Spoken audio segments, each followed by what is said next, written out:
Every story appears ordinary till you see the core side of it. And what you're looking for is a story behind the news. We bring it to you from Lagos, the commercial capital of Nigeria, giving you all sides and political stories round the clock. Every detail from the start line to the final whistle.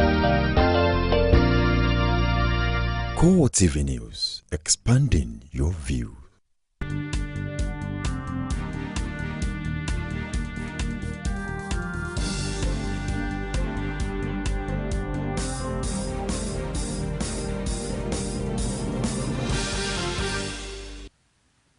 Hello and welcome to Core TV News on the hour. I am Frank on Malape. President Goodluck Jonathan has asked the Senate to approve the extension of the one-year-old state of emergency in the troubled state of Adamawa, Borno and Yobe because of the growing activities of the insurgents in the northeast.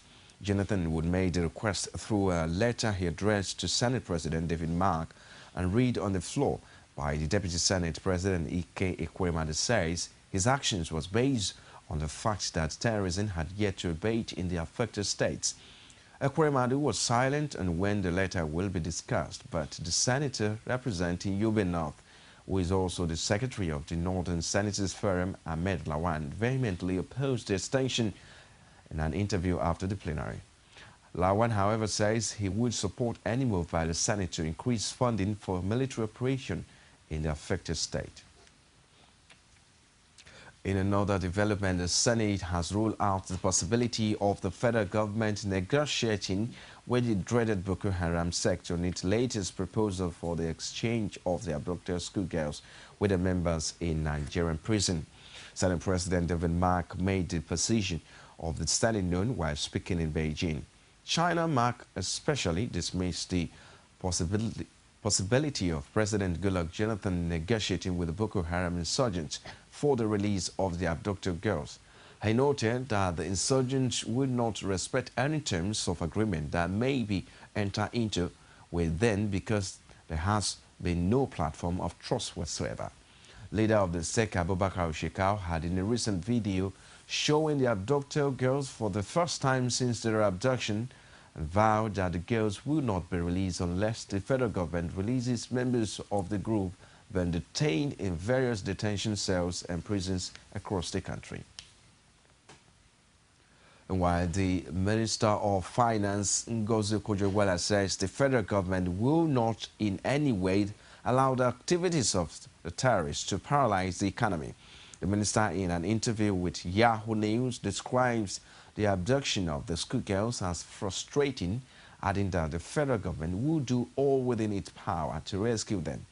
She says rather than allow terrorists to destroy the economy, the federal government would attack the problem using a multidimensional approach.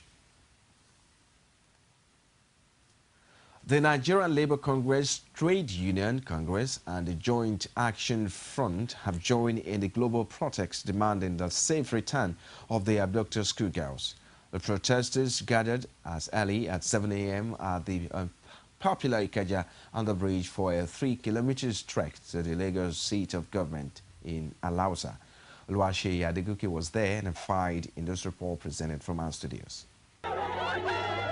Nigerians have continued to join voices in condemning the abduction of over 200 girls from a secondary school in Chibok, Borno State. Women groups, religious, ethnic groups, including the international community, have come out strongly in berating the kidnapping of the female students. In Lagos, it is the turn of the Nigeria Labour Congress, Trade Union Congress and the Joint Action Front to lend their voices to the worldwide condemnation of the barbaric act.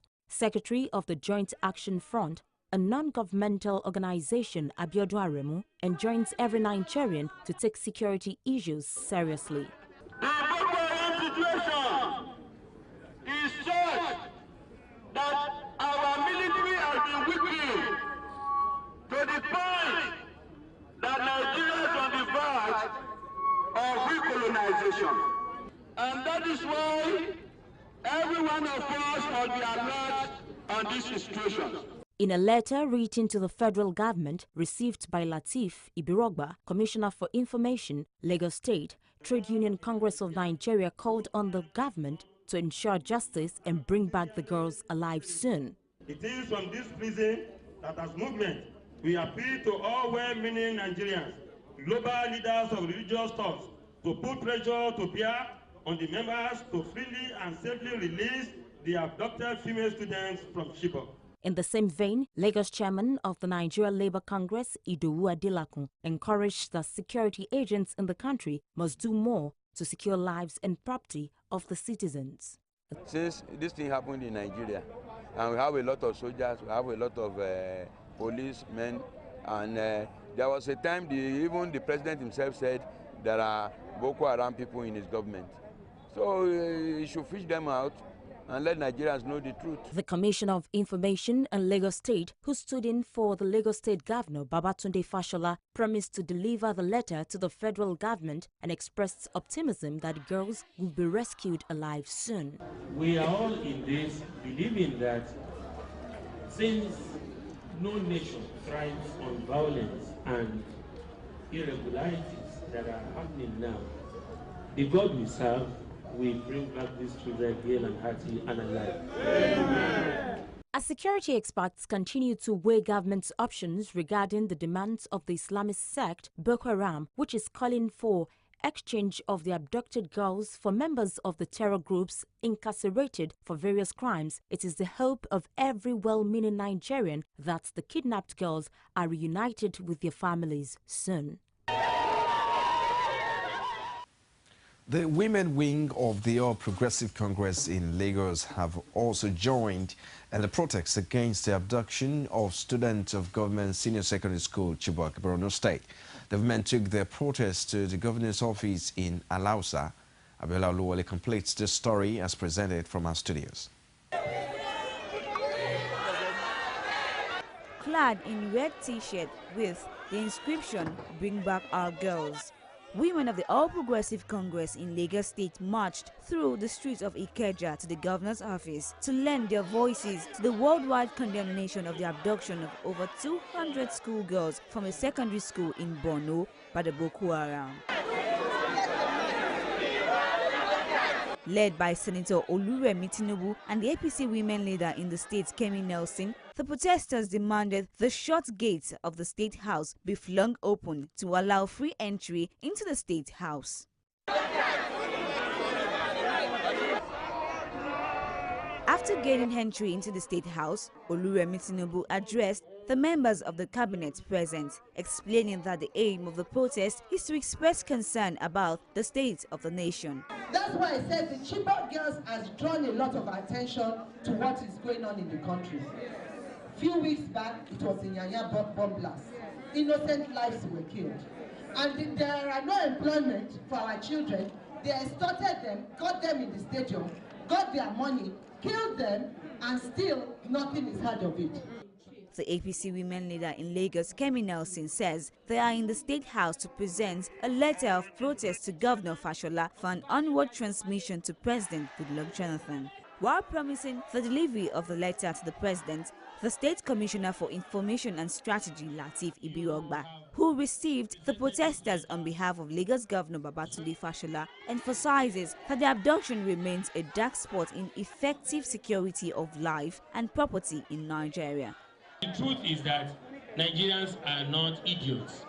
We will always rise up against whatever is bad. We will always shout that we don't want what is bad. And that's what everybody is saying now, that we don't deserve this kind of thing happening in Nigeria today. As the world continues to condemn the abduction of the schoolgirls by Boko Haram, it is hoped that governments at all levels will put efforts together to put an end to this ugly trend.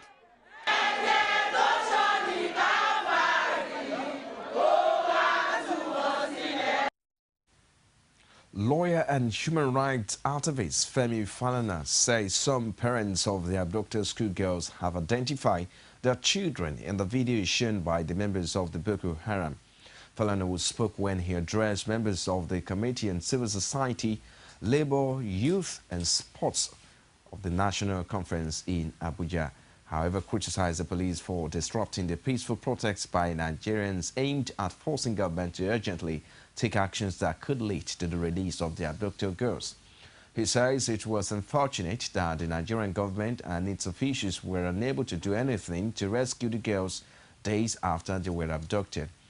Falana warns members of the civil society to be wary of some other organizations who, he says, were being funded by the government with a plot to destabilize and plan counter-protests anytime the genuine members of the society are also preparing for theirs. In the meantime, the national chairman of the Independent National Electoral Commission, Atahiru Jega, says the commission is currently overburdened.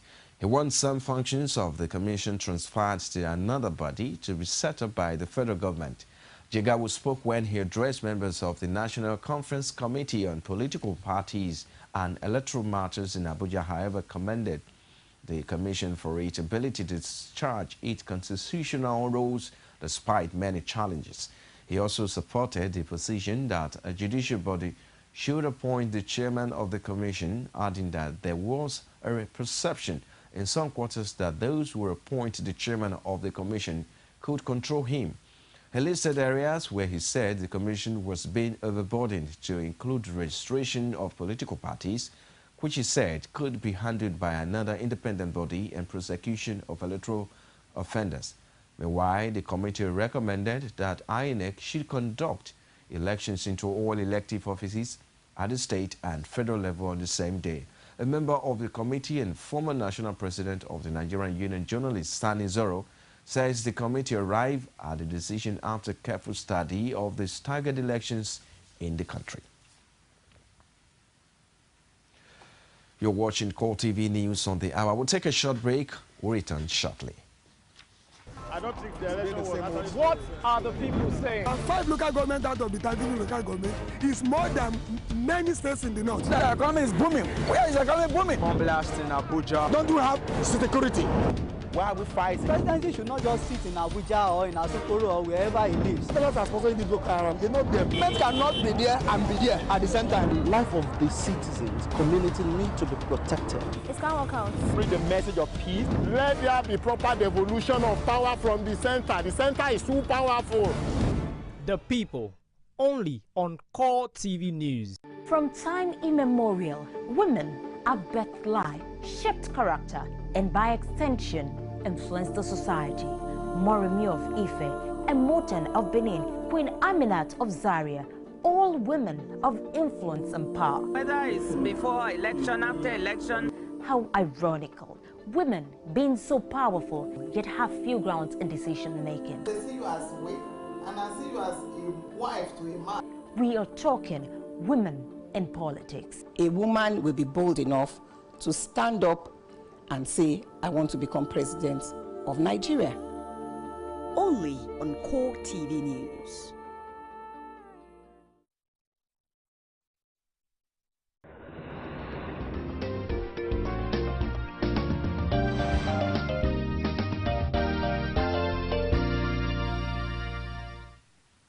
You're watching Core TV News on the hour. And outside Nigeria now, European has stepped up diplomatic efforts to resolve the crisis in Ukraine, with the German foreign minister in Kiev pushing authorities and pro-Moscow rebels to come together at the negotiating table. German foreign minister Frank-Walter Steinmeier's efforts came amid guarded optimism after the East-West security body says Moscow supported its roadmap to resolving the crisis through talks, disarmament and elections. Russia's lukewarm endorsement of weekend independence votes in the eastern provinces of Donetsk and Lugansk also allay fears President Vladimir Putin will move quickly to annex the territories, as he did with Crimea earlier this year. Moscow, however, kept the pressure on Kiev, insisting that the talks on regional rights must take place before a presidential vote on May 25, and accusing the pro-Western interim government of refusing real dialogue. After talks with Yatsenyuk, Steinmeier says the situation in Ukraine remained very threatening, but that he hoped progress was being made on resolving the crisis peacefully. He added that presidential elections will play a crucial role in bringing the country out of crisis. Well, and that's it on Core TV News this morning. Many thanks for watching. I am Frank Omalape. Bye for now.